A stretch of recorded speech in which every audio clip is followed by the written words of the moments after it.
In March 2020, the COVID-19 pandemic shut down, well, just about everything. School, work, shopping centers, public parks, even strip clubs. Stick with me here. As the world grappled with how to continue moving while simultaneously being stuck at home, one of society's most lucrative and communal creative environments was left severely in the lurch. But it turned out that difficulty was actually the pathway to reinvention and innovation on an internet that, for all its streamlining, still offers a space to creative, close communities of every flavor. Strippers, exotic dancers, and other performers and sex workers were left without a livelihood. But some got creative and turned to the internet. They flocked to platforms like OnlyFans. They accepted payments on Cash App, Venmo, and even Bitcoin. And some, like the dancers from a club called Jumbo's Clown Room in East Hollywood, created their own regular online shows. They even sold tickets on Eventbrite. I'm Sherelle Dorsey, and this is TED Tech. Why are we talking about strip clubs on a tech show? Because they represent a microcosm of the changing future of work, even in the areas of society we're least likely to notice. For instance, strip clubs are notorious for having unfair and unsafe working conditions. Wage theft is especially common. In many places, strippers are categorized as independent contractors, so club owners can pay them less than minimum wage. Even when there isn't wage theft, club owners take a huge cut of workers' earnings. When strippers moved their work to the internet as the pandemic raged on, many of them took back their power and their money. They were able to do that because creators pushed platforms to keep them in mind. So it's clear that these new platforms have helped creators, artists, performers, and yes, strippers, connect with their fans and earn a living.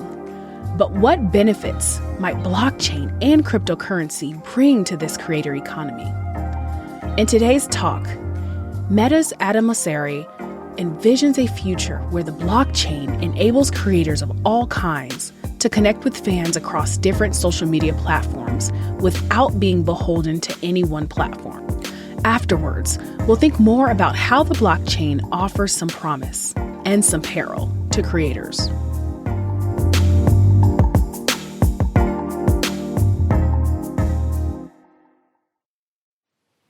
Power is shifting. History has taught us that technology will take power from the establishment and give it to individuals, give it to people. This has been true since before the advent of the printing press, long before.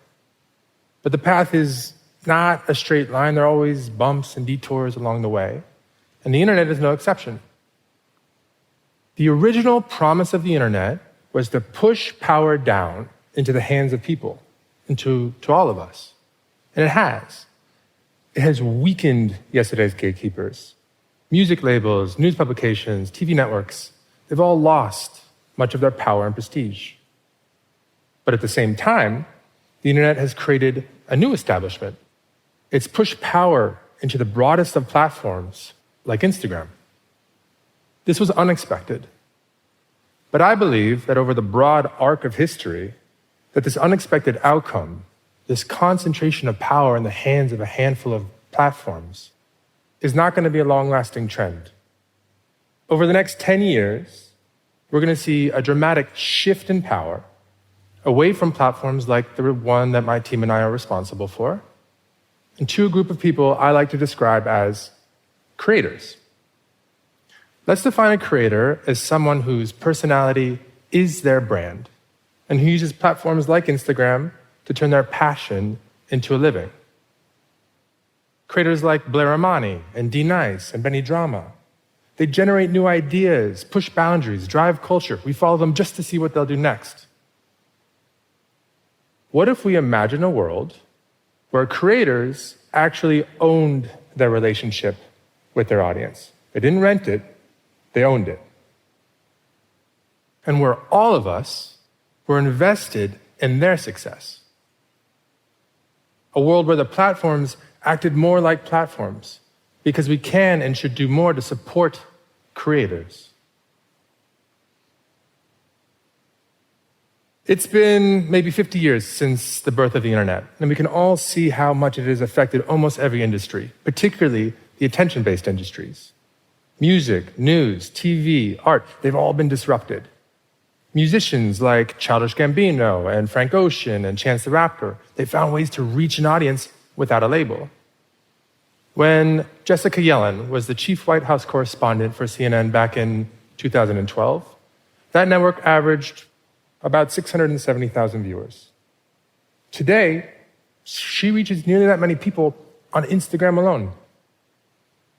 Star athletes are more relevant than the teams that they play for, which would have been unheard of 50 years ago. LeBron James has more followers on Instagram than the Lakers do. Cristiano Ronaldo makes more on Instagram, it's been reported, than he did from Juventus. Okay, so I and my team, we work at the point where creators and audiences meet. And platforms like Instagram have done a lot to empower creators over the last 10 years. My team is obsessed with finding more ways to support creators. But if we accept that as power continues to shift towards creators, or that that's going to happen because technology will continue to change, then we're going to have to rethink some things. Because today, creators are too dependent on too few platforms. And our role as platforms has to change. Now, I'm not saying that platforms are going to go away. New platforms will certainly rise, old platforms will certainly fall. But all platforms will, and you're already seeing this happen, understand the value that creators create. And so they'll be increasingly interested in handing more power over to creators. Now, you might think, or this might be surprising coming from me, but I think this is actually a really good thing. I think that over the long run, what's best for creators is going to be best for platforms like the one I'm responsible for. The more art there is, the more there's an exchange of ideas, the more creativity there is in the world, the better off we all are. But we haven't always seen the world this way. For the 5 years before I joined Instagram, I was the head of newsfeed at Facebook. I was in that role during the US presidential election in 2016. I was in that role during Cambridge Analytica. I traveled around the world talking to publishers and policymakers, most of whom took the time to tell me everything that we were doing wrong. I'm sure some of you hold my company and me personally accountable for all sorts of things. But I can tell you, we learned an immense amount from those experiences. I know I personally did. There were a lot of lessons. And one of those lessons was how important stability and predictability were to publishers. No publisher can build a business on a platform that's too volatile. And no business should be entirely reliant on any one platform. The same is true for creators. Today, we're on the precipice of an entirely new internet built on fundamentally different technology than the tools of yesterday. New technology is making new ideas possible. Cryptocurrencies, social tokens, non-fungible tokens, decentralized autonomous organizations. That one really rolls off the tongue. Smart contracts. These are a group of ideas known in the industry as Web3. And each and every one is built on a foundation called a blockchain. The important thing to understand about blockchains is that they remove the need for an intermediary. What do I mean by that? Well, each and every one of you, I am sure at some point, has put money in a bank account. And when you did that, you were actually trusting an intermediary, in this case a bank, to take care of that money on your behalf. A blockchain allows you to hold digital money, in this case a cryptocurrency, without the need to trust an intermediary or a bank. And so a blockchain offers the potential for a transfer of power. What's interesting is not holding digital money. There's nothing new about that idea. What is interesting is how power is shifting from those who have historically held it to those who have not. There's an opportunity here. We can use this technology to help creators establish direct financial relationships with their audience, independent of any platform. Today, For many creators, not all but many, subscriptions are an important part of their business. And there are really great subscription platforms out there. Patreon, Substack, YouTube memberships. They provide great services.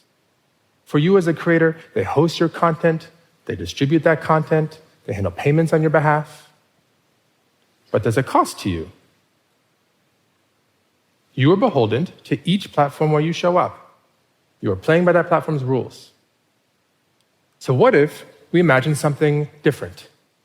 A subscription between a creator and a fan still, but one independent of any platform, but that works across all platforms.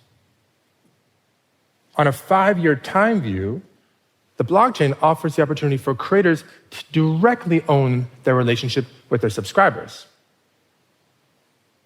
Picture this. Lisa is a country artist from Georgia, and she wants to sell subscriptions. Maybe she wants to share songs that she's working on before she's ready to release them to the general public. And we all love Lisa, and we want to subscribe to Lisa. What if Lisa can sell a token, think of it as a membership card, for a few bucks to anyone who wants to subscribe? What if every major platform, Instagram, Twitter, YouTube, Facebook, they all agree to honor those membership cards?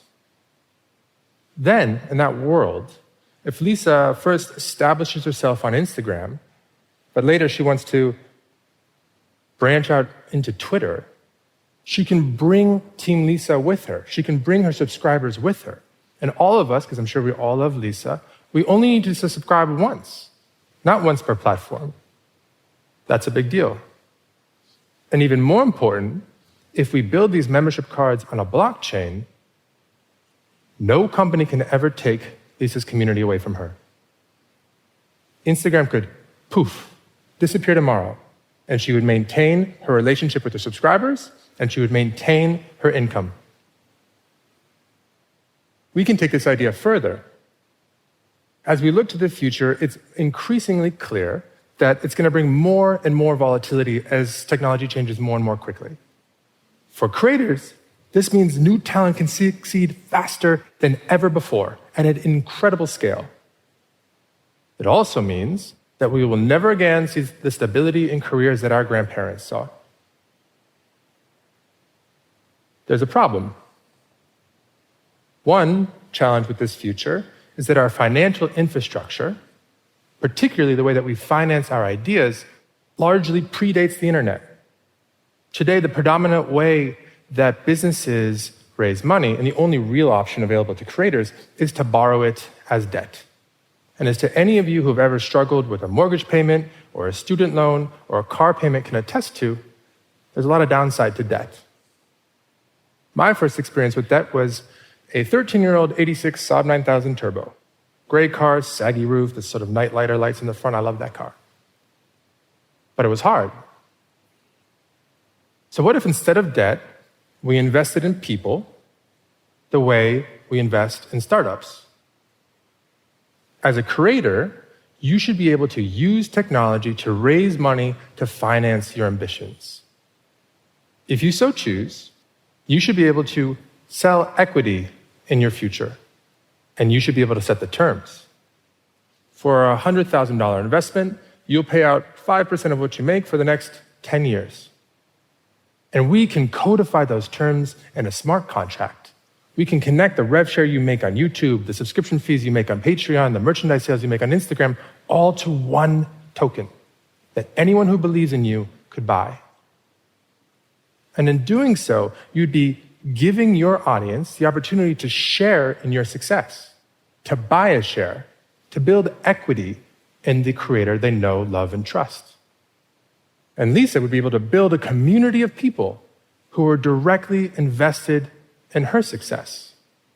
And with the money she raised, she'd have more time to explore, more time to create. Meta can't build this. No single company can. For ideas like these to happen, we need to come together across the industry. And we need pioneers. We need established creators to prove the model at first. But the idea isn't interesting until it's available to everyone. I sometimes think about what my path might have looked like had this opportunity been available to me. Instead of bartending and designing websites on the side and taking on a lot of student debt, I might have sold equity in my future. What might you have done? Who knows? But what's exciting about this idea is not the opportunity it affords an upper middle class white kid from the suburbs of New York City. It's the opportunity it affords Umi Janta, a roller skating phenom in Berlin. Terry Lowenthal, one of my favorite photographers in California. And if we build this, we'll help to realize the original promise of the internet. We'll have to push power into the hands of people, to creators. Creators will be able to own their relationship with their audience, and anyone who wants to invest in creativity will have the opportunity to do so. We have created a world where anyone with a compelling idea can turn their passion into a living, which at the same time affects, possibly, the greatest transfer of power from institutions to individuals in all of history. Thank you for listening, and thank you to the creators out there for inspiring the rest of us. Adam's idea about using the blockchain so that creators can keep their content in their fan base alive, even if a platform shuts down, is a good rallying cry for creators from across industries. I love how it keeps with this idea of democratizing and decentralizing the internet, because the internet shouldn't be a place where just a few powerful companies can thrive. And when it comes to serving creators and helping them connect more directly with audiences, not all platforms are created equal. So I question whether Adam's blockchain idea results in an internet utopia for creators like he says it will. And I admit, I'm not so sure about the idea of, say, Meta and Twitter and Spotify all combining forces to make that happen. I mean, couldn't that end up concentrating even more power in the hands of those few big companies, where incentives to create just for creation's sake keeps power in the hands of the platforms versus the creators? I mean, we've witnessed this.